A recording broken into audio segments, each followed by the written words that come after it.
Hello friends. सो आज हम next topic शुरू करेंगे, that is chemical reactions and equations. तो देखो, हमारे जो एनसीईआरटी की सिलेबस है उसमें ये फर्स्ट टॉपिक दिया हुआ है, chemical reactions and equations. Okay, according to NCERT. अब एक चीज़ हमको यहाँ पे मालूम होनी चाहिए कि इस टॉपिक में हमको पढ़ना क्या क्या है। तो इस टॉपिक में हमको what is chemical reaction, okay, what is chemical equation, how to balance the chemical equation, जिसको बैलेंसिंग बोला जाता है। Okay, balancing the equation. उसके बाद हमको types of reaction, chemical reaction के टाइप देखने पड़ेंगे। ओके, फिर टाइप में हमारे पास चार है: addition reaction, dissociation reaction, displacement and double displacement. उसके बाद ऑक्सीडेशन, रिडक्शन, फिर रेडॉक्स, और फिर दो पॉइंट है हमारे पास, that is corrosion and rancidity. Okay, बस इतना सा पार्ट है इस टॉपिक में। तो यहाँ पे हम लाइन टू लाइन देखेंगे। तो देखो, फर्स्ट पार्ट, और हम ये पार्ट वाइज करने वाले हैं। तो फर्स्ट पार्ट में हम सिर्फ पहला जो दिया हुआ है, फर्स्ट 1-2 पेजेस, वो देखेंगे। तो देखो, the name of the topic is chemical reactions and equations. Okay, अब जो पहले दिया हुआ है वो देखेंगे कि consider the following situation in daily life and think what happen when. तो उन्होंने क्या बोला है, कुछ कंडीशंस दी हुई है, जैसा कि milk is left at room temperature during summer. मान लो समर के दिनों में आपने दूध खुला रख दिया फ्रिज के बाहर कहीं पे, तो क्या होगा, एक कुछ घंटों के बाद दूध जो होता है वो खराब हो जाता है, जिसको हम स्पॉइलेज ऑफ फूड बोलते हैं, या मिल्क जो है वो स्पॉइल हो जाता है। ओके, खराब हो जाता है। उसके बाद उन्होंने क्या बोला है, एन आयरन तवा और पैन और नेल, कोई भी आयरन की चीज if left exposed in humid atmosphere, humid atmosphere मतलब बारिश का ये है, या फिर हवा में मॉइस्चर है, उस वक्त अगर कोई तुम चीज, समर में नहीं, ओके, आइदर विंटर और रेनी सीजन में, अगर उसको तुम ह्यूमिड एटमोसफियर में खुला छोड़ दो तो क्या होगा। तो हमको मालूम है वो चीज क्या हो जाती है, करोड़ हो जाती है, रस्टिंग बोलते हैं हम उसको। ओके, उसके बाद उन्होंने बोला फ्रूट्स आर फर्मेंटेड, कोई फ्रूट है वो अगर फर्मेंट हुआ, फर्मेंटेशन क्या होता है, फर्मेंटेशन सिंपल भाषा में हम बोलते हैं कि सड़ना। ओके, अगर कोई भी फ्रूट सड़ जाता है, मान लो हमारे पास कोई फ्रूट है और वो गलती से वो रह गए, तो 2-4 दिनों के बाद उसमें से स्मेल आने लगती है, क्योंकि वो फर्मेंट हो जाता है। Okay, and fermentation is the process of formation of alcohol, और हमें मालूम है फ्रूट से अल्कोहल बनाते हैं। मतलब वो जो अच्छा फ्रूट तुम खा सकते हो लेकिन बाद में उसको नहीं खा सकते। ओके, उसके बाद फूड इज कुक्ड, मतलब मान लो कोई सब्जी है, ओके, या कोई वेजिटेबल है, उसको तुम कच्चा नहीं खा सकते लेकिन पकाने के बाद खा सकते हो। ओके, इस तरह से। And food get digested in our body, तुम जब खाते हो कोई भी चीज़ तो वो एक अलग फॉर्म में होती है, लेकिन जब वो तुम्हारी बॉडी में जाती है, वहाँ पे डाइजेस्ट होती है, उसके बाद उसका फॉर्म बदल जाता है, उसमें से तुमको एनर्जी मिलती है, रॉ मटेरियल सिर्फ बचता है। एंड वी रिस्पायर, हम रेस्पिरेशन जब करते हैं तो हमको मालूम है रेस्पिरेशन में क्या होता है, हम O2 गैस लेते हैं और CO2 गैस रिलीज करते हैं। ओके, मतलब इन सारी प्रोसेस में एक चीज़ अगर हम ध्यान दें तो वो हमको समझ में आएगी। वो चीज़ क्या है कि इन सभी प्रोसेसेस में जो स्टार्टिंग मटेरियल था वो अलग था। ओके, जैसे इसमें मिल्क जो है वो चेंज हुआ। ओके, मिल्क का जो है वो फॉर्म जो चेंज हुआ, मिल्क कंपाउंड चेंज हुआ। यहाँ पे जो भी आयरन नेल था वो रस्ट हुआ, मतलब वो भी क्या हुआ, चेंज हुआ। यहाँ पे फ्रूट जो है फर्मेंट हुए, मतलब वो चेंज हुए। फूड कुक हुआ, मतलब पहले का जो फूड था वो अलग था, पकाने के बाद वो अलग बन जाता। ओके, मान लो कोई सब्जी है, तुम कच्ची नहीं खा सकते, उसकी स्मेल अलग, सॉरी टेस्ट अलग होती है, लेकिन पकाने के बाद तुम उसको खाते हो क्योंकि उसकी टेस्ट अलग बन जाती है, उसका टेक्सचर अलग बन जाता है, सारी चीज़ें। Food get digested in our body, तो फूड खाने से पहले अलग होता है, बाद में वो डाइजेस्ट होने के बाद उसका फॉर्म बदल जाता है। एंड विद रेस्पिरेशन, जैसे हमने अभी बात की, पहले वो O2 होता है, बाद में CO2। मतलब इन सब में एक चीज है कि तुम्हारा जो स्टार्टिंग मटेरियल था, okay, starting material is changed to something. Okay, final product बोलेंगे, या स्टार्टिंग चीज जो थी वो बदल गई फाइनल में। मतलब यही बेसिक आइडिया है केमिकल रिएक्शन का। केमिकल रिएक्शन का मतलब ही क्या है, केमिकल रिएक्शन का मतलब है किसी भी एक पुरानी चीज से कोई नई चीज बना। ओके, और उसकी प्रॉपर्टीज अलग होनी चाहिए, क्योंकि यहाँ पे हम देखेंगे तो हर एक की प्रॉपर्टी अलग है। मिल्क की प्रॉपर्टी अलग है, जब वो स्पॉइल होता है उसकी प्रॉपर्टी अलग बन जाती है। आयन की प्रॉपर्टीज अलग है, हार्ड होता है, शाइनी होता है, लेकिन रस्ट होने के बाद उसका कलर बदल जाता है, वो उतना हार्ड नहीं रहता जितना हार्ड है। ओके, फ्रूट अगर फर्मेंट होते हैं तो अलग होता है, फूड कुक होता है तो अलग होता है, तुम कच्चा फूड नहीं खा सकते लेकिन रॉ पकाने के बाद उसको खा सकते हो। ओके, डाइजेशन के बाद उसका ये अलग हो जाता है। ओके, प्रॉपर्टीज और सारी चीजें। रेस्पिरेशन में भी पहले O2 होता है, बाद में CO2 होता है। इसका मतलब सिंपल हम क्या बोलेंगे, अगर कोई भी नई चीज बनती है तो उसको हम केमिकल रिएक्शन बोलेंगे। लेकिन नई चीज बनना मतलब पुरानी चीज चेंज होना, और ये हमने एक जगह पे पढ़ा हुआ था चेंजेस में, लोअर क्लासेस में। ओके, तो वो चीज यहाँ पे थोड़ी सी हमको मालूम होनी चाहिए। तो पहले हम थ्योरी पढ़ लेंगे, फिर हम उसको एक्सप्लेन करेंगे। क्या बोलता है देखो, in all the above situation the nature and the identity of the identical substances have somewhat changed. Okay, थोड़ा बहुत भी चेंज होगा, मतलब मान लो जैसा तुमने कोई आयरन का नेल रख दिया तो पूरा रस्ट नहीं हुआ, लेकिन थोड़ा भी हुआ तो भी वो चेंज है। ओके, तुमने फूड पकाने के लिए गैस के ऊपर रखा, पूरा नहीं पका, थोड़ा भी पका तो भी वो चेंज है। इस तरह से we have already learned about the physical and chemical change of matter in our previous classes. Whenever chemical change occur, we can say that a chemical reaction has taken place. Okay, इन्होंने क्या बोला है, जब भी simple language में कि देखो whenever a chemical change occur, we can say that a chemical reaction has taken place. Chemical change होता है तो केमिकल रिएक्शन हुए, ऐसा हम बोलते हैं। You may perhaps be wondered as to what is actually meant by a chemical reaction. Chemical reaction का actual मतलब क्या है? Okay? अब ये chemical change तो पता चल गया, या तुमने ये लोअर में भी पढ़ा हुआ है, तो फिर भी हम ये देखेंगे। How do we come to know that chemical reaction has taken place? Let us perform some activities to find answers to these questions. Okay? तो ओके, यहाँ पे एक रिएक्शन दी हुई है जिसमें हम केमिकल चेंज के बारे में देखेंगे। Okay okay right. अब देखो ये रिएक्शन, उन्होंने क्या बोला है कि burning of a magnesium ribbon in air and collection of magnesium oxide in a watch glass. अब पहले देखा जाए मैग्नीशियम रिबन क्या होती है, एक इस तरह का एक स्ट्रिप होता है। ओके, मैग्नीशियम का, उसको अगर तुम पेयर ऑफ टोंग मतलब ये जो चिमटा है, ओके, इसमें अगर पकड़ के हम इसको बर्न करें ऑन द बर्नर, ये प्रैक्टिकल्स में लैब में किया जाता है प्रैक्टिकल, तो जब ये जलेगा, जलने से पहले उसका कलर अलग होगा। Magnesium ribbon is of specific colour, लेकिन जलने के बाद क्या होता है, मैग्नीशियम ऑक्साइड बनेगा जो व्हाइट कलर का पाउडर बनेगा। ये यहाँ पे आप देख सकते हो, व्हाइट कलर का पाउडर बना उसका। ओके, अब इसकी अगर प्रॉपर्टीज देखें तो प्रॉपर्टीज अलग है, क्योंकि ये स्ट्रिप के फॉर्म में है, सॉलिड है, उसका एक टेक्सचर अलग है। लेकिन जलने के बाद उसका फॉर्म चेंज हो जाता, कलर चेंज होता। ओके, उसका टेक्सचर चेंज होता, पाउडरी फॉर्म में बन गया। इसका मतलब चेंज हुआ। हमने क्या बोला था, थोड़ा भी चेंज हुआ तो वो केमिकल चेंज हो सकता है। ओके, अब प्रॉपर्टीज हम देखेंगे केमिकल चेंज की क्या होती है और फिजिकल चेंज की क्या होती है। तो you must have observe the magnesium ribbon burns with a dazzling white flame and changes into white powder. हमने भी बोला डैजलिंग मतलब क्या, स्पार्की। ओके, जिसमें से थोड़े से स्पार्क। तो this powder is magnesium oxide.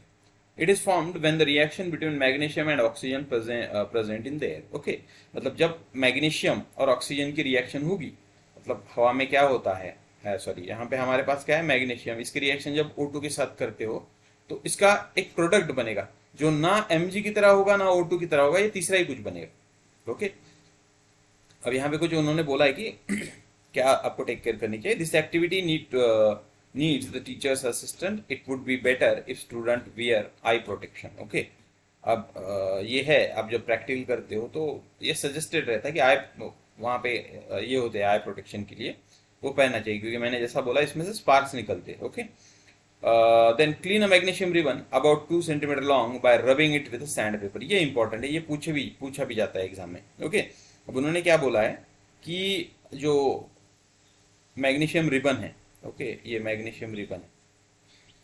Okay, तो इसको ना पहले सैंड पेपर मालूम है आपको, पेपर होता है, उसके ऊपर सैंड के पार्टिकल्स होते हैं, जो हम किसी चीज को क्लीन अगर करना है तो उसको यूज करते हैं, उससे इसको रब करना पड़ेगा। तो क्यों रब करना पड़ेगा, क्योंकि देखो मैग्नीशियम तो है इस रिबन में और ऑक्सीजन है हवा में।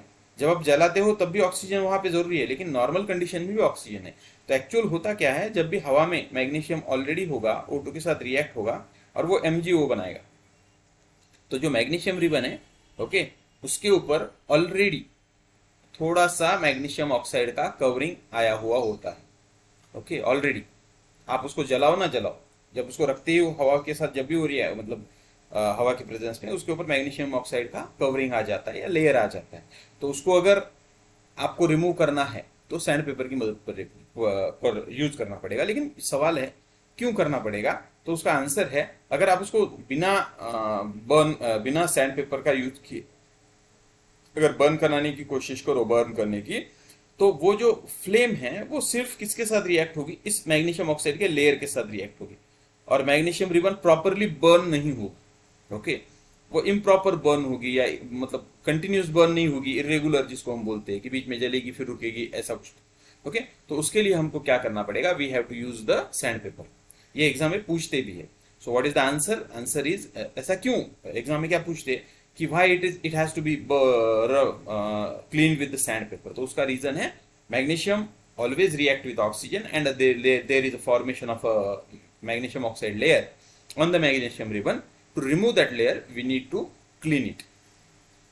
Okay, then hold it with a pair of tongs and burn it and collect the ash so formed in a watch glass. Watch glass क्या होता है? कांच का एक ग्लास होता है, लैब में आप ये देख सकते हो। Okay, as shown in the figure, and burn the magnesium ribbon keeping it as far as possible from your eyes. ये मैंने आपको कई बार बोला हुआ है कि you have to keep it, okay, away from the eyes. कभी भी इसका जो पॉइंट आउट होता है वो इस साइड होना चाहिए, अगर आप मान लो इस साइड पे है। ओके, आंखों से अपोजिट साइड में फ्लेम होनी चाहिए। कई बच्चों को या कई कई लोगों को मालूम नहीं होता, तो वो अपनी तरफ करके उसको ये करते हैं। Okay, so it should not be done. Then burn the magnesium ribbon keeping it as far as possible from your eyes. What do you observe? तो क्या पता चलेगा? तो व्हाइट कलर का मैग्नीशियम ऑक्साइड का पाउडर बनेगा। मैग्नीशियम रिबन के colour से ये कलर अलग होता है। देन, और टेक्सचर भी अलग होता है, स्ट्रक्चर भी अलग होता है, मतलब केमिकल चेंज हुआ। Okay, you must have observed that magnesium ribbon burns with a dazzling white flame and change into white powder. This powder is magnesium oxide, और ये पाउडर क्या है? MgO, magnesium oxide. अब ये रिएक्शन बैलेंस नहीं है, balance हम बाद में देखेंगे, लेकिन बैलेंस करना है तो यहाँ पे 2 लिखना पड़ता है Mg के लिए, और यहाँ पे भी 2 आएगा MgO। ओके, देन नेक्स्ट है, it is formed due to the reaction between magnesium and oxygen present in the air. Okay, then next एक रिएक्शन उन्होंने दी हुई है, देखो एक्टिविटी 1.2। उन्होंने क्या बोला है कि यहाँ पे डाइल्यूट सल्फ्यूरिक एसिड है।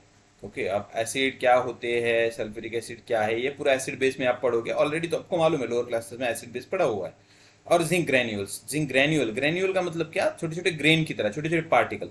मतलब मान लो जिंक का इतना पीस है, वो अगर डालोगे तो रिएक्शन नहीं होगी, बल्कि आपको ऐसे छोटे छोटे उसको पार्टिकल्स बना के डालेंगे, क्योंकि डालने पड़ेंगे, क्योंकि उससे रिएक्शन का रेट जो है ना बहुत बढ़ जाता है। ओके, अब आगे उन्होंने क्या बोला है, तो देखो कि okay, take a few zinc granules in a conical flask or a test tube. Okay, conical flask में ले सकते हो, टेस्ट ट्यूब में ले सकते हो। एड डाइल्यूट हाइड्रोक्लोरिक एसिड और sulphuric acid to it, HCl या फिर H2SO4, कोई भी लो।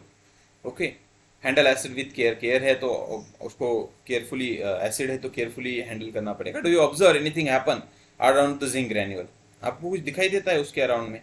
तो जब आप ये प्रैक्टिकल करोगे तब आपको ये देखने मिलेगा कि जो जिंक ग्रेन्यूल्स होते हैं वो ग्रेन्यूल के अराउंड ये बबल्स आने शुरू होते हैं, इस तरह से छोटे छोटे छोटे छोटे। ओके, और वो क्यों होते हैं? वो केमिकल रिएक्शन की वजह से होते हैं, वो देखेंगे हम। अब देखो, टच द कोनिकल फ्लास्क और test tube, is there any change in the temperature? आप उसको हाथ लगा के भी देख सकते हो, क्या वहां पे कोई चेंज होता है? ओके, तो ये प्रैक्टिकल एक्टिविटी है, ये प्रैक्टिकल में आपको करना पड़ेगा। जब आप प्रैक्टिकल में करते हो तब ये सारी चीजें आपको माइन्यूटली ऑब्जर्व होंगी कि उसमें से पार्टिकल्स निकल, गैस निकल रहा है, उसका टेम्परेचर चेंज हो रहा है।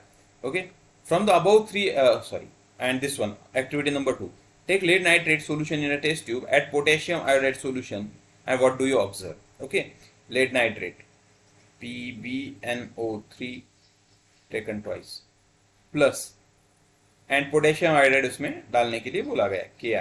ओके, अब ये एक टाइप की रिएक्शन है, ये आगे देखने वाले हैं हम, लेकिन यहाँ पे एक्टिविटी में दिया हुआ है तो हम यहाँ पे कर रहे हैं। तो क्या होगा, लेड जो है वो आयोडाइड के साथ रिएक्ट होगा, पोटेशियम जो है नाइट्रेट के साथ रिएक्ट होगा, और लेड आयोडाइड और पोटेशियम नाइट्रेट बनेगा।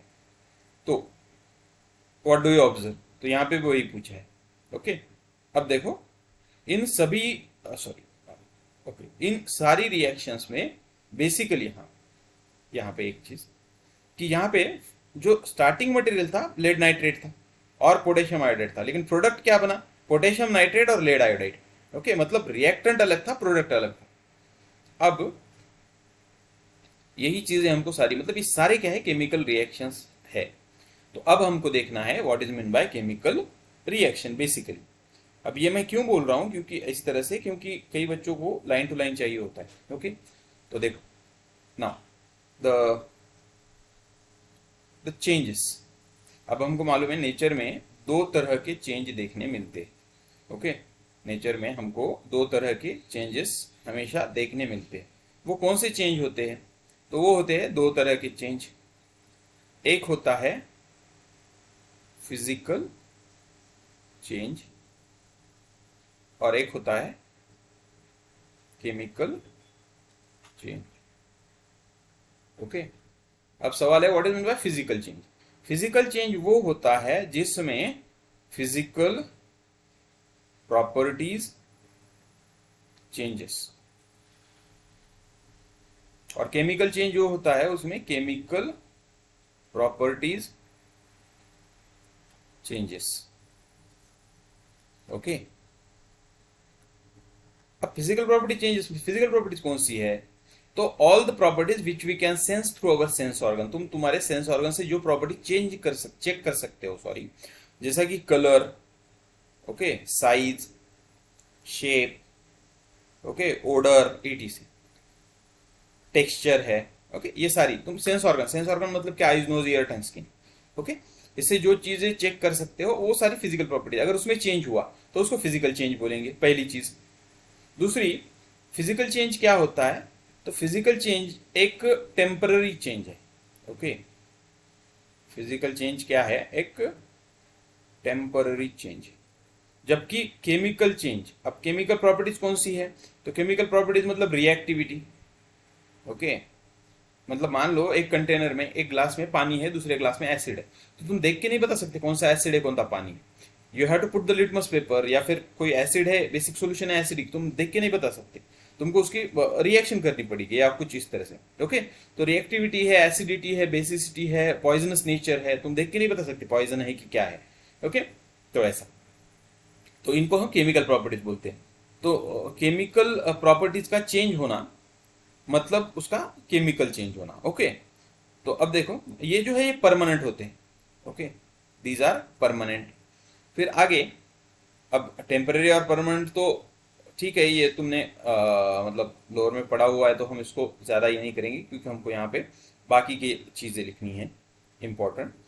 तो वो क्या है, फिजिकल चेंज जो है एक्सटर्नल चेंज होता है, वो मतलब किसी चीज़ को सिर्फ एक्सटर्नली चेंज करेगा। जबकि केमिकल चेंज जो है वो इंटरनल चेंज है, वो उस चीज़ को इंटरनली बदल देता है। ओके, जैसा हमने बोला, तुम्हारे पास कोई चीज़ है, उसको तुमने कलर बदल दिया, बाहर से उसको कलर दूसरा दे दिया, इसका मतलब अंदर से वो चीज़ नहीं बदलती।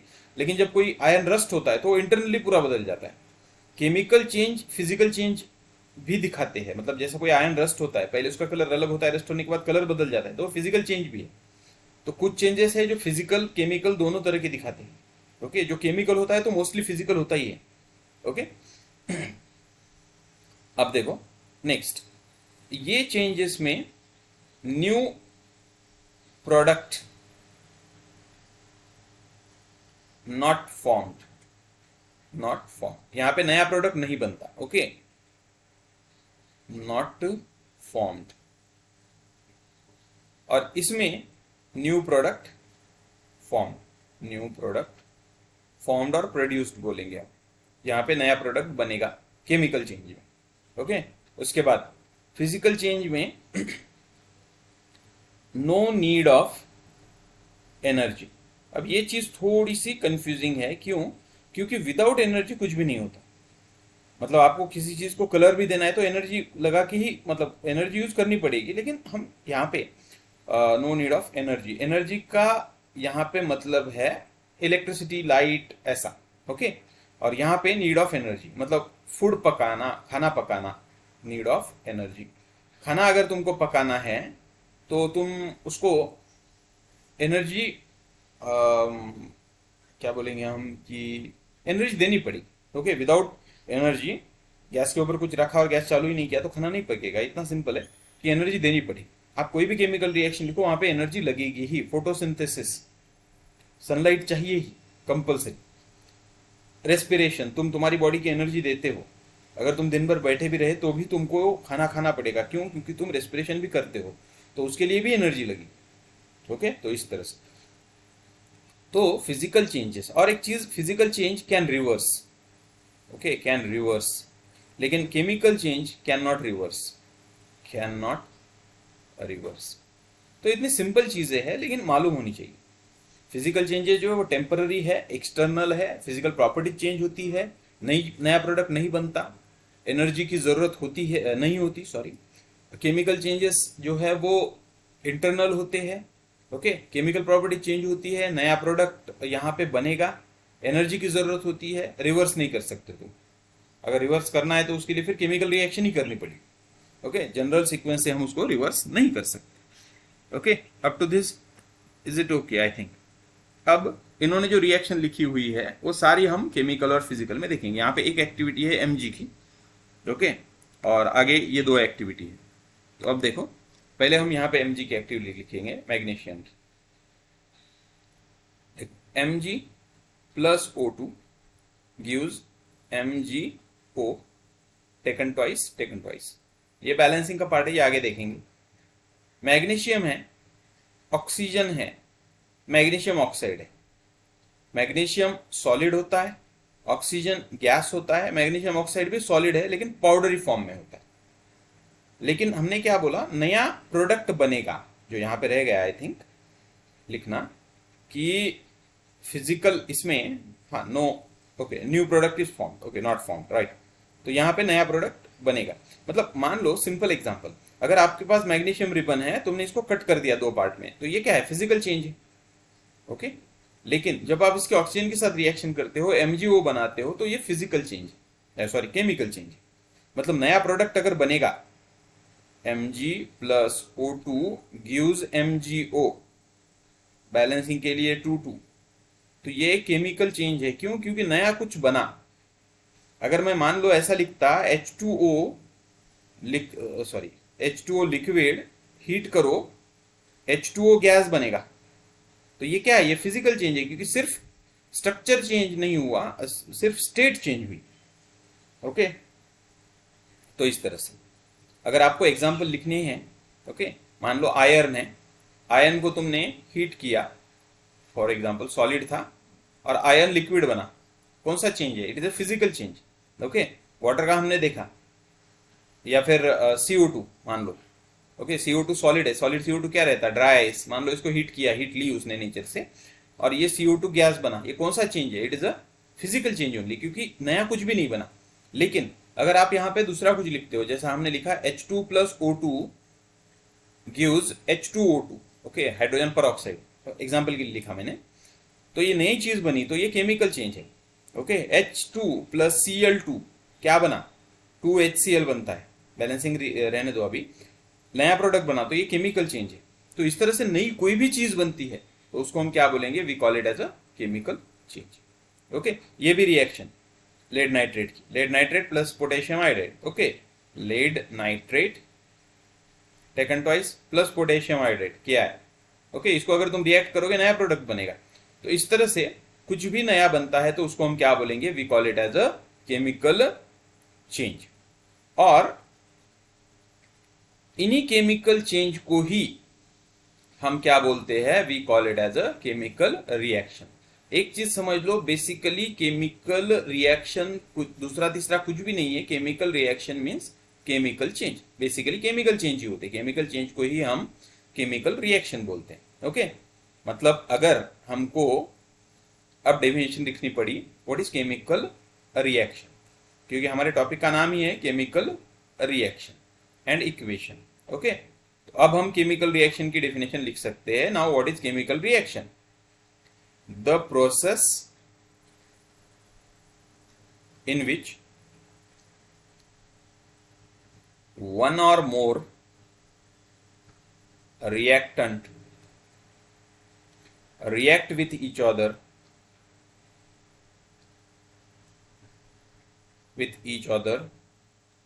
to produce one or more product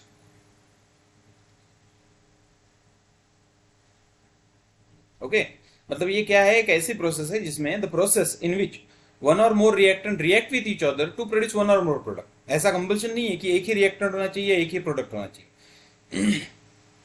कई बार दो रिएक्टेंट का एक प्रोडक्ट बनता है, कई बार एक प्रोडक्ट के दो रिएक्टेंट मतलब एक रिएक्टेंट के दो प्रोडक्ट बनते हैं, ऐसा कुछ भी रह सकता है। ओके एग्जाम्पल भी हम देखेंगे, लेकिन यहाँ पे और एक चीज यहाँ पे मेंशन करनी पड़ेगी, the process in which one or more reactant react okay under specific reaction condition. मतलब 100% करेक्ट है कि रिएक्शन होगी। The process in which one or more reactant react with each other to produce one or more product under specific reaction condition. अब ये चीज यहाँ पे मायने रखती है या इंपॉर्टेंट है। अब देखो जैसा हमने आई थिंक यहाँ पे लिखा, ये देखो ये हीट देना कंपलसरी, जैसा हमने बोला भी कि एनर्जी जरूरी है, यहाँ पे भी हमने क्या किया, उसको हीट दिया, बर्न किया। ओके मतलब ये जो प्रोसेस है, ये जो थिंग है, जैसा मैं यहाँ पे एक रिएक्शन लिखता हूँ, देखो H2 प्लस H2 प्लस